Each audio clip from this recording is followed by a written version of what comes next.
I haven't been to a bonfire since I was 12 years old.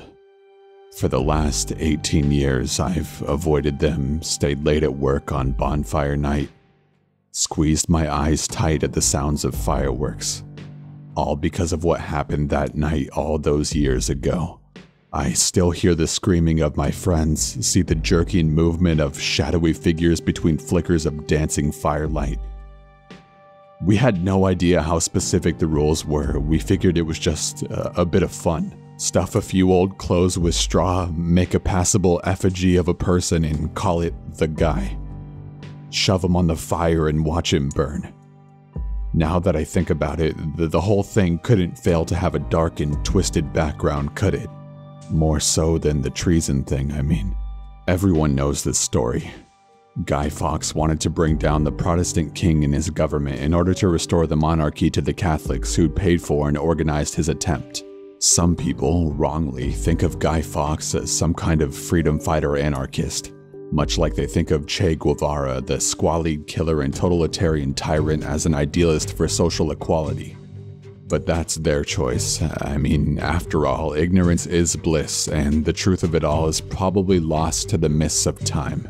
It hardly matters. The only truth that really matters is the one that plays out every November 5th. I didn't find out the truth for many years after it happened, but now I understand.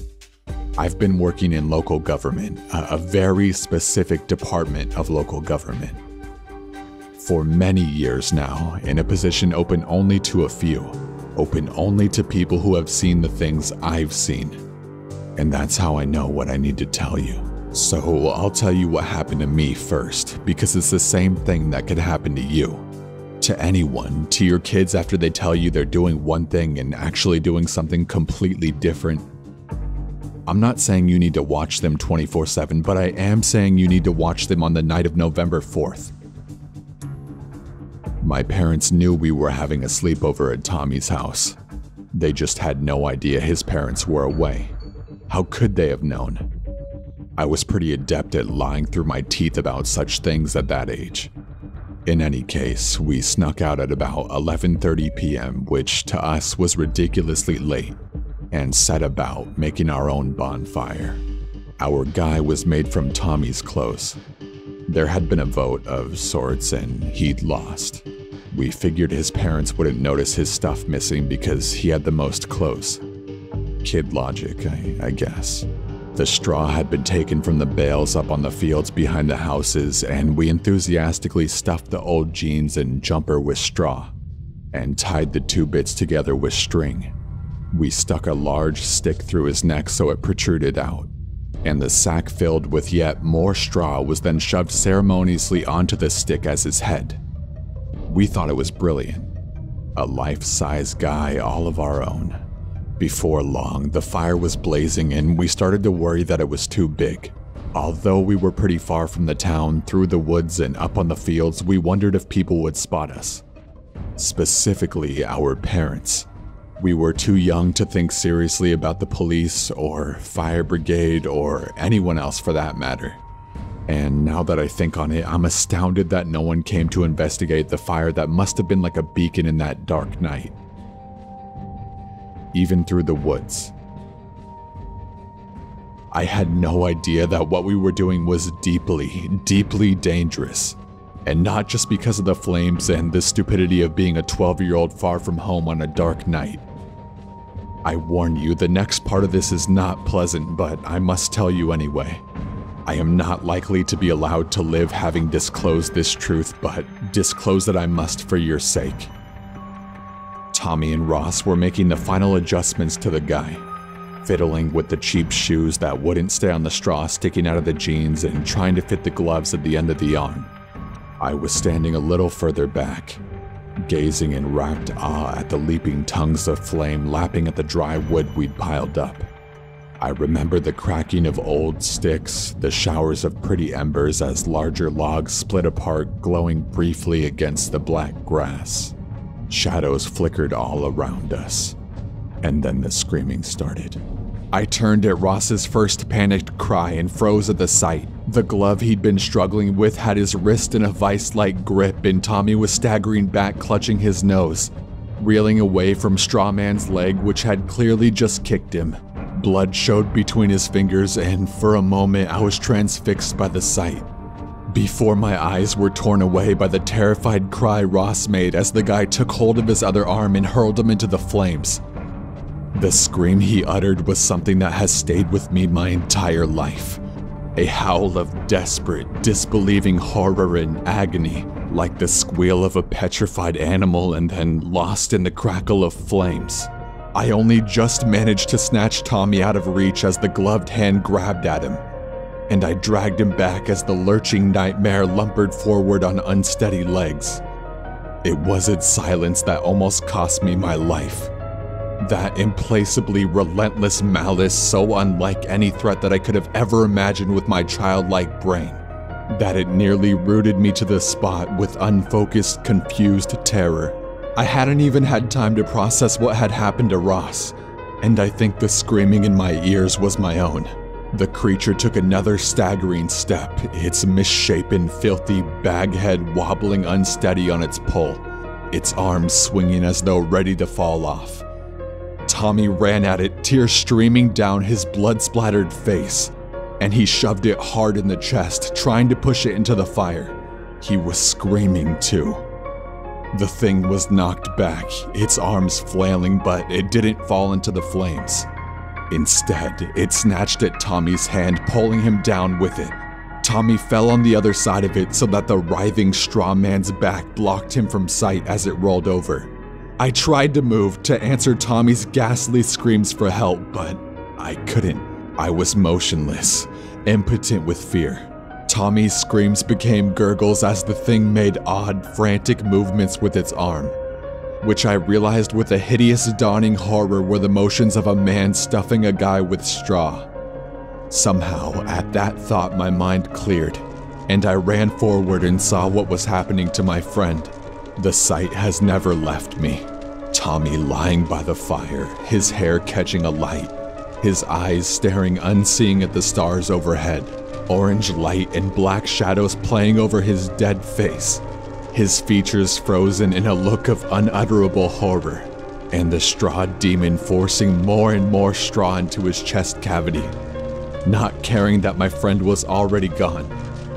Again and again, its gloved hand thrust more straw inside of him, as though it was oblivious to all else.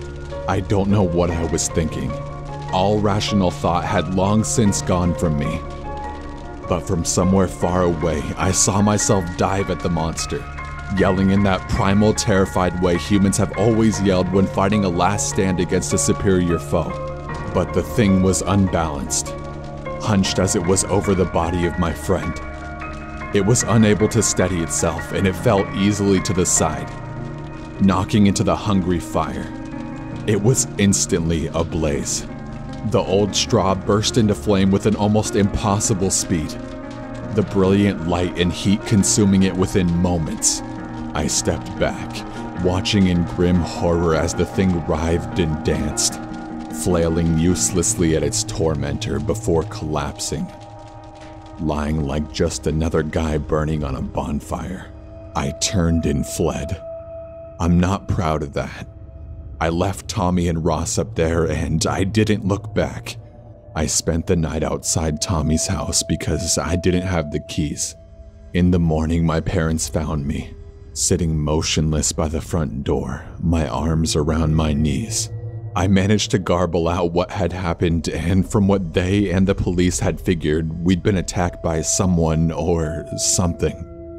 They didn't believe the story as I told it, of course, and put most of it down to a child's shock.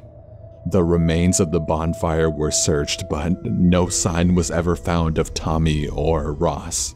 Somehow or other, news of my story eventually found its way to the ears of the innocently named Department for Fire Safety at the local council. It's their job to make sure such things don't happen, and before long I'd been inducted into their ranks.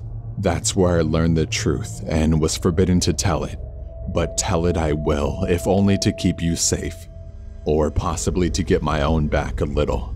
I have no love for my erstwhile employers, as you've probably deduced from all this, and I don't agree with their methods. The point is, the first guy of the year, the first one completed on November 5th, contains the restless and tortured spirit of the man himself, Fox, condemned eternally to return and be punished over and over and over again. It's ghastly, it's horrific, but that's just how it is. I'm so used to it now that the story doesn't even affect me anymore, which I suppose is part of the reason I hate my job, for what it's done to me. Anyway, the church has always known. And back in the old days, firewood was hard enough to come by as it was, so no one built their own bonfires. It was all controlled by the churches, and they largely made sure people were safe, and the punishment went on and on, year after dreadful year. But as times changed, the secular authorities like the one I work for took over, and the job became less about keeping people safe and more about keeping the awful truth a secret.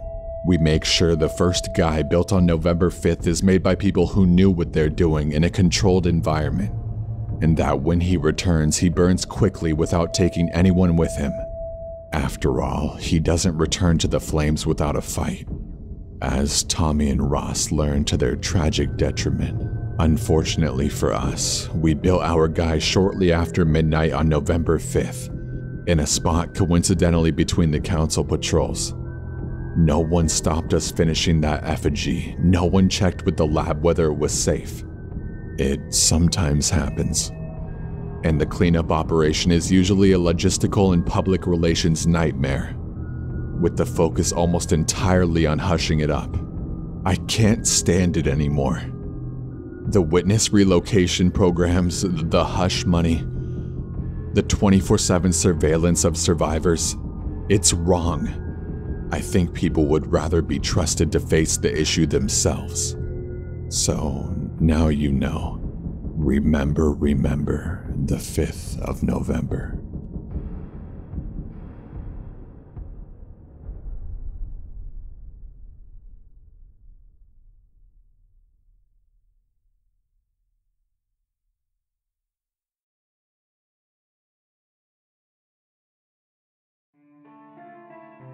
Hey there kids, it's me, Mr. Creepypasta. Just wanted to say thanks so much for listening. You guys are what makes this channel worthwhile. There'll be new horror stories every Tuesday, Thursday, and Saturday night, as well as gaming live streams every Friday and Sunday night. Please help support on patreon.com/Mr. Creepypasta, and you can hear me as well as many other Creepypasta narrators, live 24/7 at scrmradio.com. Sweet dreams.